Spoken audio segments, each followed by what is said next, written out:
For første gang i historien arbejder mennesker og maskiner sammen for at realisere en drøm. En samlende kraft, der ikke kender til geografiske grænser eller bekymrer sig om racer, klasser eller hudfarver.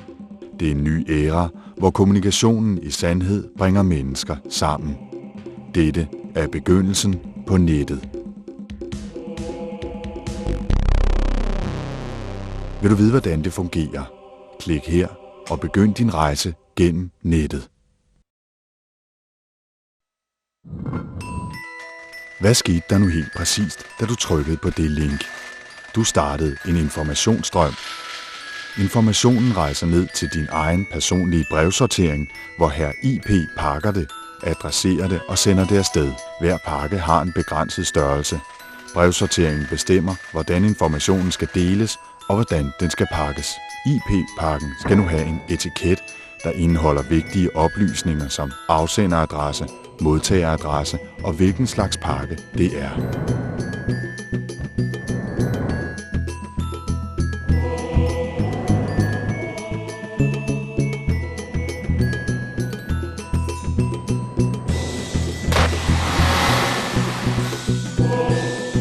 Da lige netop denne pakke skal en tur ud på internettet, får den også adresse til en proxy-server, som har en særlig funktion. Den ser vi på senere. Pakken er nu smidt ud på dit lokale netværk, også kaldet LAN. Dette netværk forbinder alle de lokale computere, routere, printere osv., så de kan udveksle funktioner inden for bygningens fysiske vægge. LAN er et temmelig ukontrolleret sted, hvor der desværre sker en del uheld.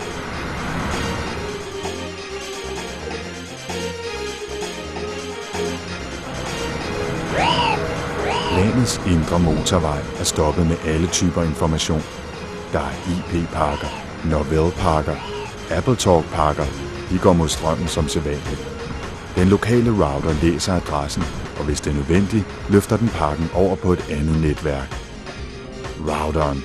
Et symbol på kontrol i en tilsyneladende uorganiseret verden.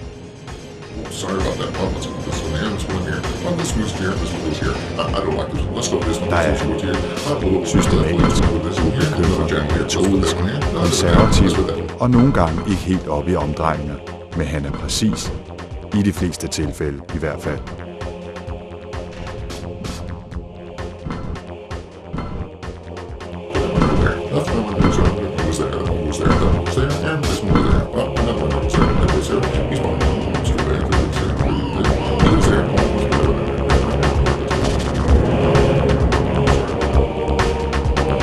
Efterhånden som pakkerne forlader routeren, begiver de sig ud på intranettet og stiler mod router-switchen.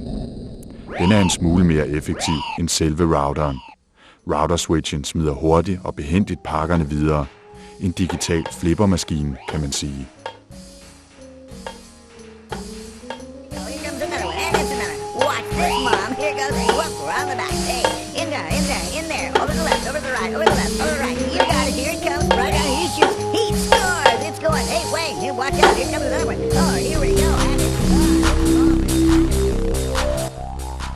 Når pakkerne ankommer til deres destination, bliver de samlet op af netværkets interface, klar til at blive sendt afsted til næste etape. I dette tilfælde proxy-serveren. Proxyen bruges af mange firmaer som en slags mellemmand for at lette trykket på deres internetforbindelse og for at øge sikkerheden.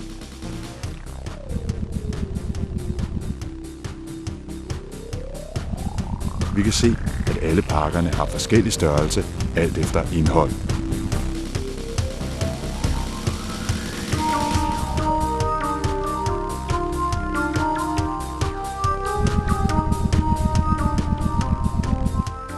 Proxyen åbner pakken og kigger efter webadresser eller URL'er.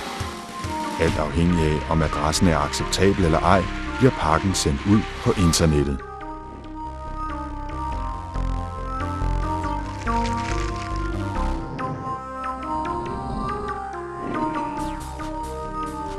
Visse pakker bliver dog ikke godkendt af proxy-serveren, eller rettere, de lever ikke op til firmaets eller ledelsens retningslinjer.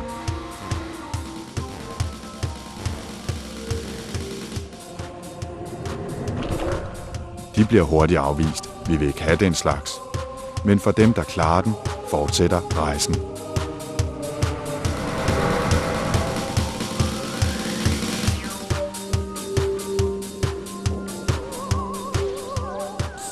Næste stop. Firewallen. Firewallen har 2 formål. Den forhindrer de mere ubehagelige ting fra internettet i at slippe ind på intranettet.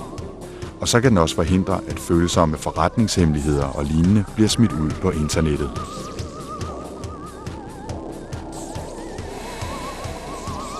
Når pakken endelig er igennem firewallen, samler en router den op og placerer den på en betydeligt smallere vej, eller båndbredde, som vi jo plejer at kalde det. Som I kan se, er vejen ikke bred nok til at klare alle pakkerne.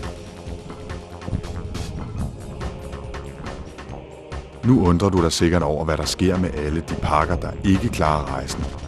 Men ser du, her IP modtager ikke en bekræftelse på, at pakken er modtaget i rette tid, og så sender han simpelthen en erstatningspakke.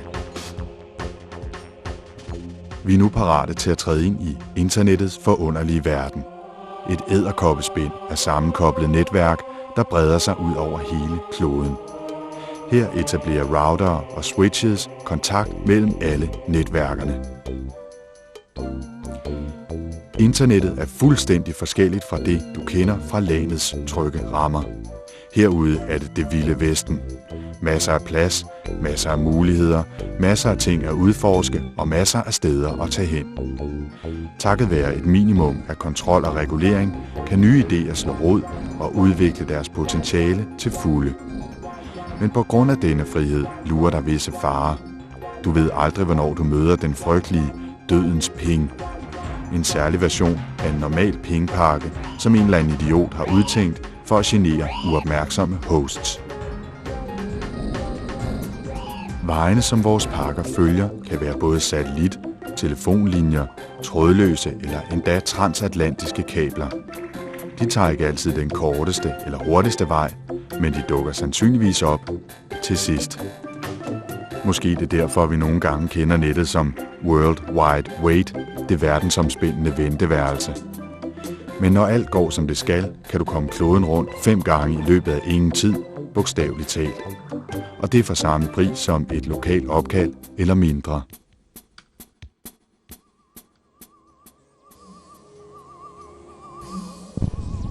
Ved destinationen for vores rejse møder vi endnu en firewall. Alt efter vores synspunkt som datapakke, kan firewallen virke som en nærmest uindtagelig bastion eller blot en frygtindgydende advarsel. Det afhænger alt sammen af, hvis side du er på, og hvad dine intentioner er. Firewallen er designet til at lade de pakker slippe igennem, som lever op til dens kriterier. Denne firewall har port 25 og port 80 åbne. Alle de andre porte er lukket og låst.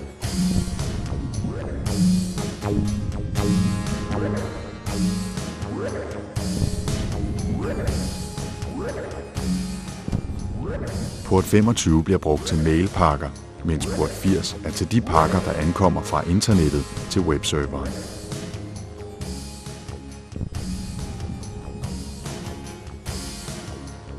Inden for firewallen bliver pakkerne set grundigt igennem. Nogle pakker slipper let igennem tolden, mens andre ser en smule skumle ud.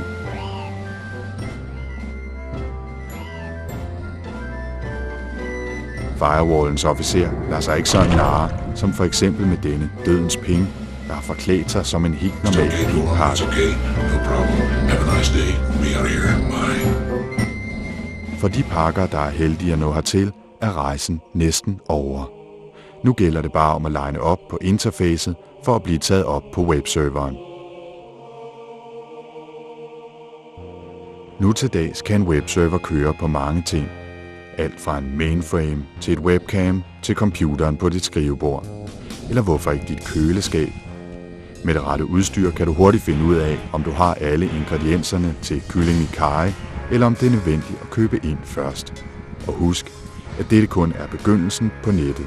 Næsten alt er muligt. En efter en bliver pakkerne modtaget, åbnet og pakket ud.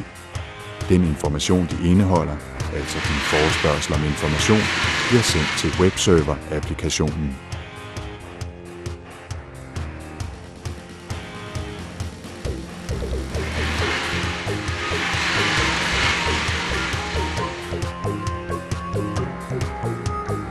Selve pakken genanvendes, klar til at blive brugt igen og fyldt med din efterspurgte information. Adresseret og sendt ud, er den nu på vej tilbage til dig.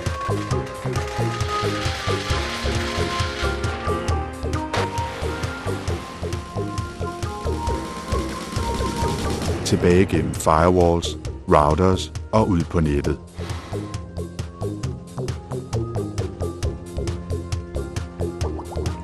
Tilbage gennem din firewall og ud på dit interface. Klar til at fodre din browser med den information, du bad om.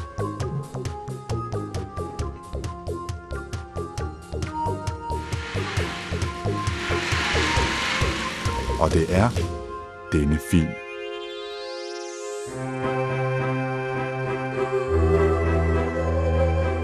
Tilfredse med deres egen indsats og med troen på en bedre verden, flyder vores trofaste datapakker lykkelige videre mod en ny dag. Velvidende, at de har tjent deres herre vel.